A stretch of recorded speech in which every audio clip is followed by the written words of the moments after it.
Good morning, good afternoon, good evening, YouTubers. This is Jerry Diamond with How to Get Out of Babylon. I got an upside down fire laid in the porta heat, and I might or might not post a video I did earlier, but basically this is going to be number 29. I had a 26 loading and then 27. Tried to load them. Neither of them worked. 28 did load. And then 27 loaded and 26 did not. It's on a different SD card, micro SD card, so I had to pull that one out. I'll get it when I get to it. Got new hinges on the door. Really beautiful job of welding. The door is still kind of sprung. It's flat where the damper is, so now that white thing there is a screw holding it up. And I did an upside down fire. Lit it right before dinner. Got a call that dinner was ready, so I went down. And of course, got eggs on the way and watered the chickens and brought eggs in and blah, blah, blah, blah, blah. And so I'm just doing it quick. The old Indian secret. It was a few quarts or a few liters low. So paper was kind of damp and moist or whatever, so anyway, I've got four chunks of wood in there, big wood and then some littler wood, and got my stainless steel screen there at the bottom on top of the expanded metal grate that I made. And I wish I would have made that about an inch lower. It only needs to be about 1 inch, but for the length that I had there, it worked out that I just bent the ends down. So they're about 1.5, 2 inches high. And I'm just going to fire this and go to bed and call it good. And I spent 2 nights pretty much up most of the night. 2 cold nights here recently. First night I was up till 1 out here watching it, heating up the water tanks, water barrels with the torch. And then last night I came out about 2 or 3, fired this up, heated the water. So kind of in the recovery mode, recuperating mode.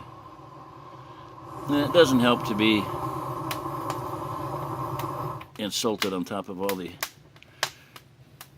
bunches of hours I put in constantly. So, anyway,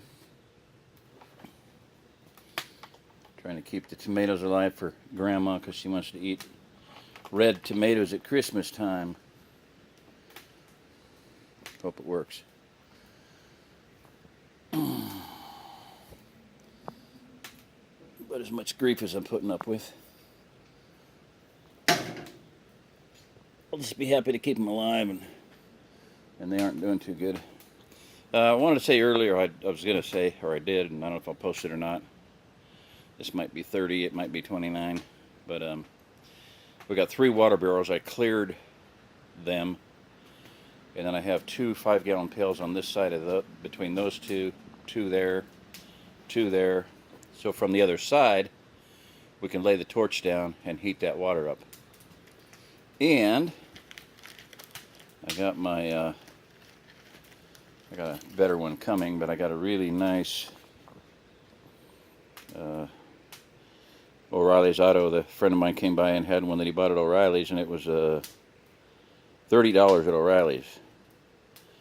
I found it on eBay for $7.52. And a little secret on eBay, you put things in your cart and then you don't buy them, and they come back with a lower offer. I can hit the 59 degrees, 61 degrees, 61 degrees, 61 degrees, 63.5, 62. When we're heating the barrels, obviously the middle one gets hit twice, so that was pretty cool. One thing I was really fascinated with was that the exterior temperatures were about the same no matter where I hit them, within a couple degrees. On the walls, on the windows, when you hit the door over there, the white thing on the door, 55, 58, up there 58, glass window 58, quarter-inch thick acrylic window 59, that would make sense, it insulates better. Wood above the door 58, crack in the door, that one was surprising, 58, 59, crack below the door, below the window, and the hole underneath the door 57, okay. But yeah, about anywhere you hit it, it's all within a couple degrees. I thought that was it was surprising to me. Yeah, time to close the stove door. The door is still sprung a bit, and I don't like it. 63. It's going to be hotter over there. Shoot the fire. 700. Okay. Time to shut the door. Anyway, just some thoughts. It's a work in progress. With the porta heat in here, the water tanks are full. Got some warm days coming up. I'm going to build another box, Groundhog Day box, around the, maybe a little bit higher, and pour that and let it cure this time instead of firing it up right away. Because I may physically pack in. I'm thinking about building a, making a PVC syringe where I can shoot aircrete into those two holes from this side at least. The other side I'll pour in because it's going to be against the wall there. That, I think I mentioned it before, that Galvalume barn tin there was a last ditch thing to save the wall there when the stove overfired. So, no damper. Don't ever try to burn a wood stove without a damper. Just not a good idea. But, alright, that's it. That's going. It's going to burn, I hope. But I'm going to shut the dampers down partially, and it works. If it works, it works. If it don't, it don't. Oh well, it's not going to get that cold tonight. I guess that's about it. I'm tired, and I'm going to bed. And like I said, I'm in recuperative mode. Going to take a day or two to get normal again. Whatever the world that is. Alright, this is Jerry Diamond with How to Get Out of Babylon. If you're listening to this, you are the remnant.